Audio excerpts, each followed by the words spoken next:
welcome to TisTalk. Welcome to TisTalk. This is a community podcast from Tisbury, Wiltshire and surrounding villages. I'm Mary Myers. And I'm Kate Gam. It's the week beginning the 15th of December. So welcome back to TisTalk, Kate. Hello Mary, good to see you. I should say to listeners, Kate Gam is with me this week and co-hosting, and she needs no introduction except to say that she's our great arts correspondent. But firstly, we're going to just talk about any bit of local news and international news that's interested you this week. Okay, let's start with the international news. Yeah. So I read in the paper just this morning about the McDonald's advert that's gone out in Holland over these last few weeks. Oh yeah. Very controversial because it's a kind of anti-Christmas advert. And it's really funny, but people are objecting to it and saying you're criticising Christmas and you're bringing the season, down a level or two. But there's no such thing as bad publicity. And of course, I've been watching this advert online and it's hilarious. Is it? So it's cats pushing down Christmas trees, it's Santa falling off roofs, Okay. It's people falling out of buses because they've got too many presents. Right. It's really funny. And I think the other controversy about this advert is that it's all AI. Oh. And people object to that. Very convincingly, it's AI. But it's this kind of anti-Christmas message of, so you flee from the madness, the lights and the cheer, and hide out at McDonald's until January's here. Mm. And surprisingly, some people, don't like this. Right. Sounds quite good. Except it's for McDonald's. That's the bit that I wouldn't like. That's the downside. But, it's hit the press. Everyone's watching YouTube to look at this advert. Right. As I say, there's no such thing as bad publicity. No, quite. Oh, interesting. Anything local of interest? Yeah, once again, I've gone to Focus magazine for my local news. And this is an article about the High Sheriff of Wiltshire, somebody called Martin Nye, who has visited Hindon Primary School recently. He holds that role for the year, and his kind of interest is food and farm-to-fork kind of ethos. Ah. And apparently at Hindon Primary School, the school cook sources local food from local butchers and greengrocers and so on. The children are encouraged to go on foraging events. They visited Fonthill Estate. They meet local farmers and producers as part of their school day. Mm. And I just think it's a great thing to encourage children to be doing this at primary level. Yeah, it is good. And they really understand where their food is coming from, the area in which they live. Yeah, that's good. Well, that ties in nicely with last week's feature. We had the chef at St John's. Indeed. Who's all into delicious food for children. So, school dinners are on the up, aren't they? Yeah. Certainly different from our day. So, coming up on today's TisTalk, we're trying out a brand new bus service with a very special passenger, Richard Burt, and his guide dog. We're celebrating a special Christmas tree in the middle of the high street. We're hearing young voices at Wardour School and heading out onto Peter Shallcross's farm to find out how the dairy cows are doing. And we've also got our What's On listings, as well as my chat with Mirka from Messums Studio, when she tells me about an exciting new workshop for children coming up in January. And we'll be finishing with some festive good wishes as Christmas approaches. So let's get started. We're beginning with something new that could make a real difference to everyday life in Tisbury. I went out to try Wiltshire Connect, the new public bus service, with Richard Burt, who is blind, and his guide dog Dilly. Here's how our journey went back from Shaftesbury. Hi, are you Wiltshire Connect? Okay, we've booked from 11:12. Okay, great. So you're a bit early. Okay. So I've just got on. Okay. So are you all right, Richard? Can you? Yep.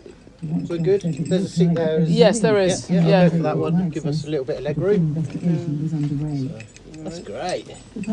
Okay, we didn't know what to expect. So basically, I'm with Richard. He's blind, obviously, and I'm doing a podcast. I run this thing called TisTalk in Tisbury, and we're trying out Wiltshire Connect for the podcast to show people, you know, what they can expect by this new service. Do you mind if I record you? I don't mind, no. All right, okay. What's your name? Rocco.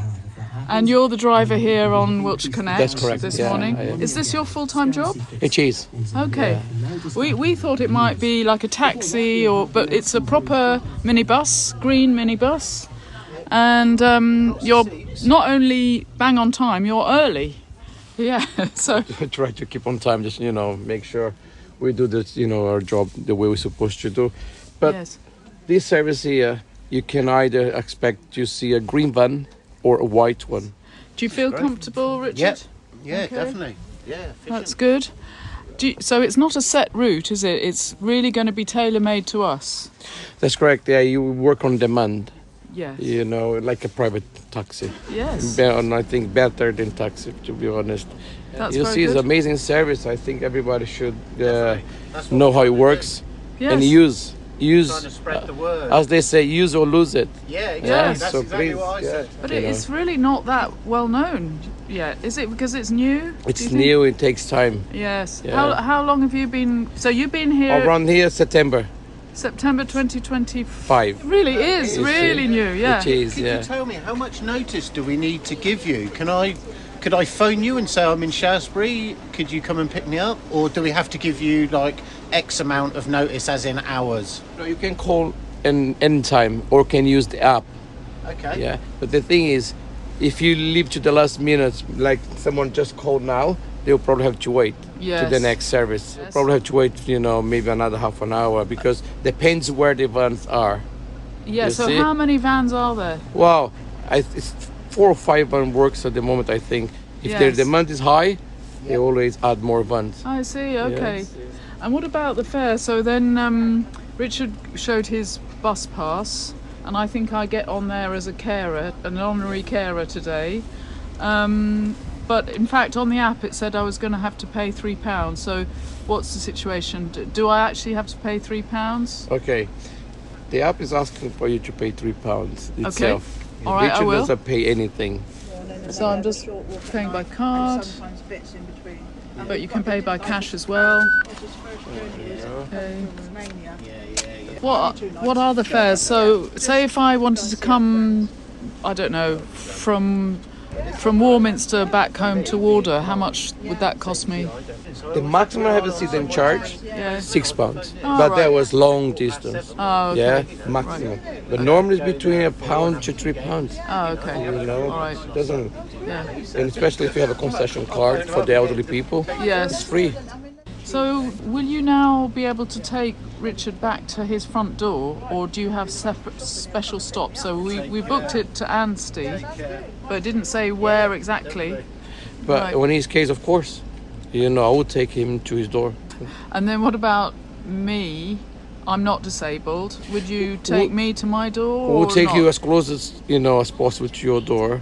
Okay. But what we try to do, if we're gonna take everybody, of course. to the doors, could be a problem. Yeah, sure. Yeah, so we try to make sure we look after the people who need most. Sure. So we pick them, from where they live and drop them back there. Yeah, sure. Okay, so we're off. Here we go. And you're going to take us straight to Anstey. Good. Great. We didn't know what to expect. We thought it could be some sort of car, taxi service, Yeah. but it's a really nice minibus. Yeah. I don't know how many seats we've got in here. Yeah, I think 2, there's- 4, 6, 7, 8. So Yeah. plenty of room. Like I say, there's definitely wheelchair access. Yes. I'm here with my guide dog. He's a big 45 kilo German Shepherd. There's plenty of room. He's actually having a nose at the moment out the back window. Great. Definitely. Far more direct. Yeah. um, Because it's all kind of bespoke. yeah, definitely. And the You know, driver's just said that he's going to be able to take you to your front door. that's great. I mean, I think that is particularly because you're disabled. Yep. About So, that. but so far, no complaints. No. Very efficient. And friendly. Yeah, it's great. Just for me, like we were saying on the way up, for me, I need to plan every route. Yes. So for this just breaks it down so easy. A phone call and I can plan there and back. You know my times, know my specific areas that I'm going to be picked up from. Yes. And have a personal experience. I get to know Rocco. We chat. It's just completely different. It could be a real game changer. Oh, definitely. You. Yeah. If there's anyone with a visual impairment or blind, I would definitely recommend this. Not even with a visual impairment. Anyone. No. Anyone. Yes. Anyone who hasn't a driving licence and needs to rely on someone else to get them around. Yes. This is your answer. It really is. It's the one with a red door, number 3 with the scaffolding. Just okay. Scaffolding, yeah. Yeah, keep going. Okay, got it. Right Keep here. going. Just here. Yeah, that'll do. That's great. They're out right to my door. And now I think Rocco's going to be able to take me home, so that's really? good. Okay. Yeah. Well, that's great. So thanks so much, Richard. Thanks, Mary. Not a problem. That was It's a been bit of an pleasure. adventure, wasn't Yeah, it? definitely. Worth doing, you know, Yes. and we got to meet Rocco and I know the service now and I'll definitely be using this again and pleasure. again and again. Very good. That's great. Thank you, Rocco. You're very welcome. We'll see you Take soon care. again, yeah? Thank you. The phone number for Wiltshire Connect, the new on-demand bus service that you just heard Richard and me try out, is 01225 712 900. That's 01225 712 900. Or you can download the Wiltshire Connect booking app if you have a smartphone. From Tisbury you can get to Shaftesbury, Gillingham, Mere, Frome, Warminster, Codford, Hindon and places in between. And the service is free if you have a bus pass, or adult fares are £2 for a ride up to 5 miles and £3 for above 5 miles. Children up to 18 are half price. The service is available from 6 a.m. to 8 p.m. Monday to Friday and 8 a.m. to 7:30 p.m. on Saturdays. And you can book on the day with only 30 minutes notice.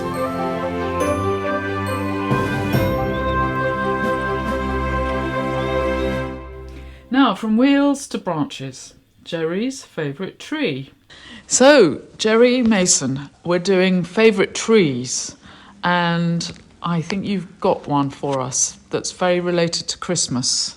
It is, Mary. It's the big tree that stands very proudly outside the Bennett, directly opposite where I live. It's been there, I think, for over 45 years, planted by a local when he was a boy himself in the village, and it's grown into the tree that everybody looks at and admires in the high street. It looks wonderful at night when it's illuminated, especially around this time of year when it's got the Christmas lights plugged in. Just a really prominent tree and just something you can't forget every time you go up and down the high street. Yeah. Is it a pine? Originally a household Christmas tree which was planted, so what sort it is I don't know. I'm not that much of a tree person to find out, but I'm sure someone will know what sort it is.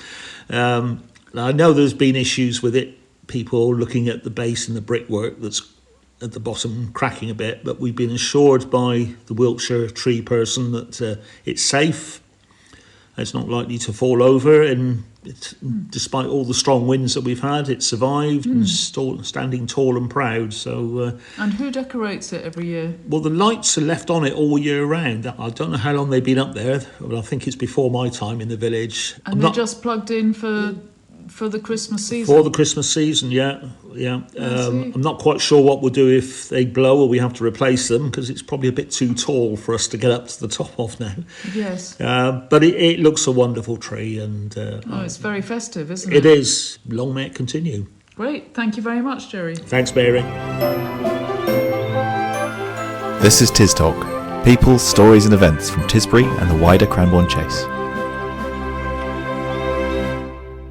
Now, from festive lights to bright young voices, Anne Martin's been chatting with children from Wardour School. Hello, this is Anne Martin. I'm up at Wardour School catching up on what the children have been doing recently. So first of all, I'm going to talk to Annabelle and Sophia, who are going to tell me about an outing to the Sleeping Beauty. So can you tell us something about this? We're going to the Sleeping Beauty Ballet in Southampton. At the Mayflower, and the composer was Tchaikovsky. Okay, are you looking forward to this? Yes. Yes. Have you been to a ballet before? No, but I did ballet when I was younger. Oh, so did right. Annabelle. Right, okay. Have you heard some of the music from the ballet? Yeah. Brilliant. How are you getting there? We're going to go on a coach. You're going on a coach. And is your whole class going? The whole school. The whole school is going? Mm-hmm. Oh, right. Okay. And you're some of the older children, aren't you? Yeah. So will you get a job of looking after some of the younger ones, making sure they're... Maybe. Okay, that's great. And now I'm going to talk about some of the people involved in the school council. I'm going to talk to Harry and Louis. Okay, hello. So can you tell me about the school council? How did you get to be on the school council? So because I'm head boy and Louis got voted in. How did you get voted in? We had to write a speech and I got the most votes. Gosh, what was your speech about? Just like how we'll help the school and what we'll do to make it a better school.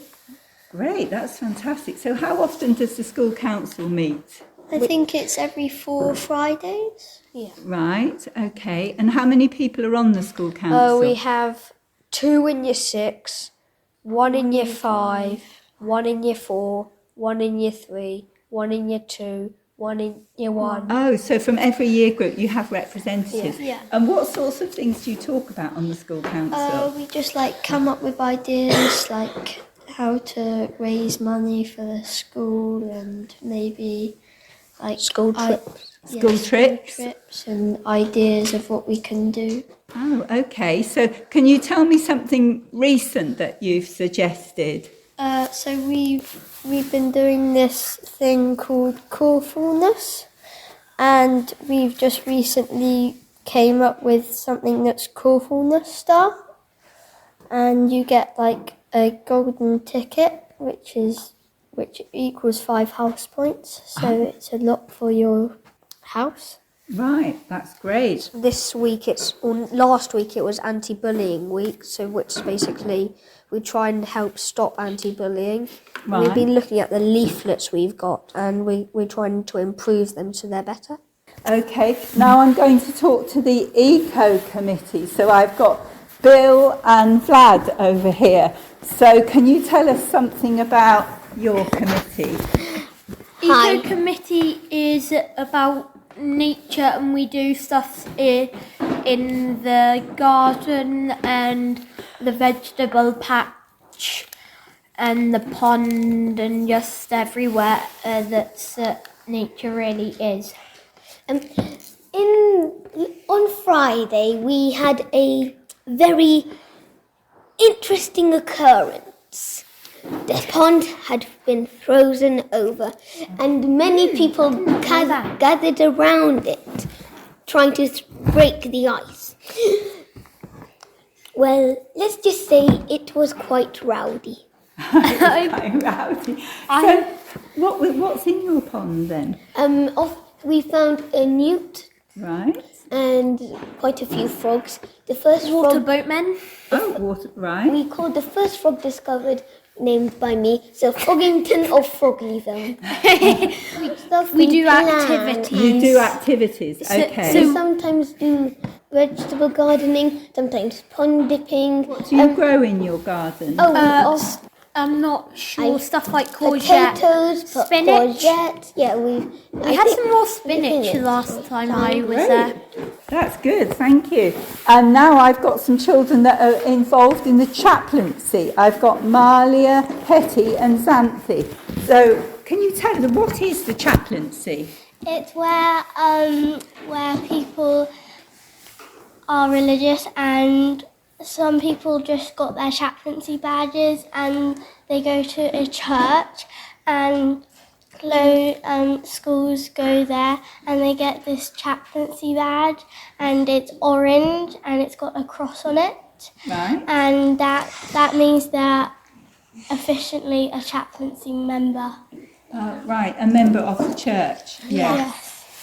We also gather around with other chaplaincies and meet at different places, like to talk and to talk and have fun.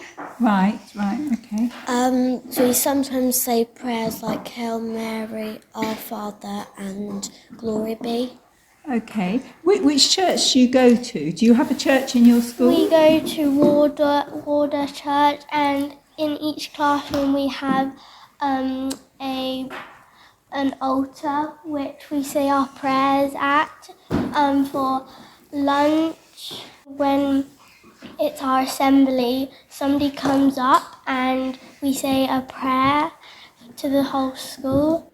That's really nice. So you're leading your school in prayers? Yes. And your Wardour is a very beautiful old church, isn't it? Yeah. Yes.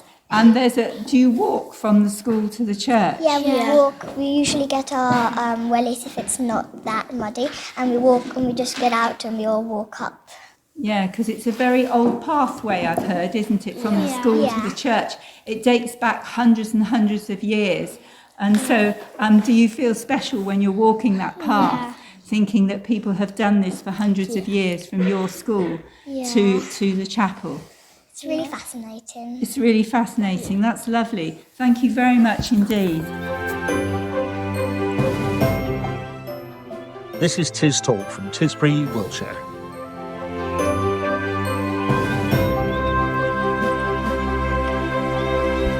Next, we're heading out onto the land. As winter really sets in, farmer Peter Shallcross tells us about how he prepares his farm for colder weather and why his dairy cows take it all in their stride. I'm with Peter Shallcross at Wallmead Farm again. Hello. And the cows are all coming into the collecting yard, ready to be milked. Yeah, because it's 3:30 and they get milked twice a day, 4 o'clock in the morning and 4 o'clock in the afternoon. And so what happens in the afternoon first is Alan and Nick go behind them, and they're used to this, so they like coming in here, or they're used to it. They come in the collecting yard, the gates close behind them, and that means that all their accommodation can be scraped clean of muck, and all their beds, because they lie in cubicles during the winter, they're all lined with straw. So we've got a big straw chopper, which is going to be really noisy in a minute. Okay. And that's going to come round and straw up all of their bedding. All right. Then they're milked, and that's, my daughter Caroline is helping with the milking today. So there's 2 of them in the parlour, and they'll all be milked, and then by 6 o'clock that'll be finished. But the cows go back into their accommodation as soon as they'd be milked. Right. I'll just set the scene as well. We're standing in front of the gate. There are how many cows looking at us at the moment? There's 201. Black, white, brown. All shades of black and white and red and white. And some of them are licking the gate for some reason. I don't know why. They love exploring their environment, so they explore it by licking it. Well, cows are very adaptive, so it only affects them if it's really hot and really cold. So what I mean by really hot is above 25 degrees, they're looking for shade. Above 30 degrees, it's too hot outside. In certain circumstances, with these dairy cows, they're mollycoddled, so that's what I mean for them. So we've got to bring them in the buildings. And if it's too cold, like minus 15, which we don't really get anymore, so they're not affected by this temperature really. Winter's here. The grass has stopped growing in the field. The rain has started again, so it's too wet. The soil's too wet, so they'll trample the soil, poach it, cause mud. So they can't be out there anymore. So they're shut in the buildings. Right. And they could still go outside. I'll take them out at the first opportunity. Right into January almost. If it's a nice warm day following a dry week, then they could still go out, because they just love going outside. It's a shame they're indoors really. and generally they like to mooch. They just like standing around or lying around, and yeah. And then what happens to the milk in the winter? Does it fall off in terms of production? No, if anything, they milk a little bit more. Really? Because they've got more access to food inside, so it's easier for them to pick at. I see. And the temperature doesn't make a lot of difference to that. Okay. So in the winter, there's more butterfat and more protein in the milk than in the spring, because the spring is, when they're eating the grass, it's very short grass with no fibre. What they're eating now is 50% or 40% of their diet is maize, which is quite fibrous, because the whole maize plant is put into the silage. So you've got all that stalky stuff, which is very fibrous. And also the grass that we cut to make into grass silage is a later stage than grazing grass. So again, it's got more of a stalk, which is fibrous, and the fibre translates to butterfat. Oh, really? And it's actually really good at the moment. For some reason, they are milking well. The butterfat and protein is really good, so I'm getting the most of my milk contract. Great. Well, are you kind of looking forward to winter, or not really? Well, actually, this year I am. Certain aspects of it. We're standing here and it's a marvellous, it's a sunny, cold day, and it's what winter's about. So, it's a lovely winter's day. But conversely, tomorrow's going to be a downpour, and it's nobody wants to be outside, and it's a bit depressing. But no, it's tree planting weather. All the jobs which are winter jobs we can start doing, and I've got 3,000 trees to plant. Okay. Yes, not me personally, but I'll help. I'd be part of the team planting all those trees. Right. Some elm trees turned up today on a lorry, so I can start selling those. Lots and lots of winter jobs, which our winters get shorter and shorter. So I'm just looking forward. Be ready for the times I can actually do those winter jobs. Right. Do farmers in general like a bit of cold, because the sort of the folklore is that a bit of frost, or a good lot of frost, kills bugs and things, diseases? Is that actually true? It's definitely true, and there's a midge that carries a disease called blue tongue, and that's killed by frosty weather. So that'll stop spreading through the country now. Generally the temperatures are increasing, and these some of these, and the same with mosquitoes, different species of mosquito coming up. That's not a problem with cows necessarily, but it does a good job. And on an arable situation, the aphids die, or they become dormant, so they stop spreading arable diseases. Yes. So bring on a bit of frost and snow. Yes, but not for too snow, long. Not snow. You don't like snow. You like frost. No, we can't move in the snow, and the milk tanker has a job. Right. And equally, if it's really cold, then the water freezes here, and that just makes an awful lot of hard work trying to water the cows and trying to clean the parlour with with all the water's frozen. It's it's dire. Okay. Thank you very much. This is TisTalk from Tisbury, Wiltshire. Now, before we hear the what's-ons, let's hear from Mirka at Messums Studio about some exciting new workshops for children coming up in January. So in the new year, we are really excited to be able to offer free drawing classes for children of primary school age who live in Tisbury and West Tisbury. And these classes will be happening on Monday after school in Elizabeth Hall. So the classes for the children are going to be all free, and we are really grateful to the Alice Coombs Trust for helping us with being able to offer these classes for the children free of charge. So the classes will start on the 12th of January after school, so we are not giving an exact time, so I think sort of from 3:30 to kind of 3:45, and we'll finish around 5 o'clock. Again, we are not doing exact time because sometimes children can get tired, so if they want to leave early, they can. We will do a block of 5 from the 12th of January, then we will have half term, and there will be another block of 5, and we will repeat that after Easter. So information about the classes are on messums.org website under the heading of Learning and Messums Studios. Classes are for children to come together with their parents, grandparents or carers. So it is to kind of tackle the drawing across generations and offer that experience of learning together. So the website for the workshop is messums.org, section on learning, and then Messums Studios. And the course starts on the 12th of January. Okay, great. That does sound good, actually, for kids. I hope lots of people, turn up, sign up. Sounds great, doesn't it? And it's all free. Yeah. And it's ongoing as well. Yeah, all the spring term. Yep. Yeah. And after Easter, and maybe even beyond. Great. Now for the What's Ons.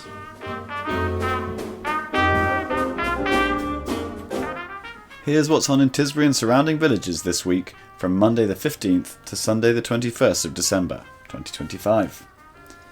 On Tuesday the 16th at 6 to 8 p.m. there is a festive preview event at the Victoria Hall of Drawing Together, an exhibition of work from Messums Studios drawing students. On Wednesday the 17th at 10 a.m. to 12 noon there is a festive pop-up cafe at the Hinton Hall organised by the Memory Group. And then the TisBus Christmas lunch will take place at the Wyndham Arms in Dinton. Phone coordinator Dave Milas for details on 07500 802 525. On Thursday the 18th, from 11 a.m. to 1 p.m, the Wiltshire Sight Advice and Social Group will meet at the Nadder Centre. From 4 to 5 p.m, there will be another of Dr. Lindsay Kinlan's focus sessions in Fovant Village Hall. The topic is Treating Infertility, and it's free and open to all. At 6 p.m, Chilmark School will be holding its carol service in the school hall, and everyone from the village is very welcome to attend. And, still on Thursday, it's late night shopping on Tisbury High Street from 4 to 7 p.m. Join Coffee Angels in the High Street for a complimentary glass of wine and mince pie. And then do some last minute shopping for Christmas goodies at the following Tisbury traders and possibly more: Fox and King Bookshop, Flint and Farrow, Marie's Gift Shop, Studio Zest, Gardner and Beadle, Tisbury Post Office, SJH Carpets and Daisy's Star. Then, on Friday the 19th, at 6 p.m, there's another Christmas carol service in Chilmark Church, and on Saturday the 20th, from 10 to 12 noon, the Country Market is open for a special 2-hour session at the Victoria Hall. From 10 till 12, there is the Fonthill Bishop Book Swap in the Fonthill Bishop Reading Room. Have a great week and a very happy Christmas.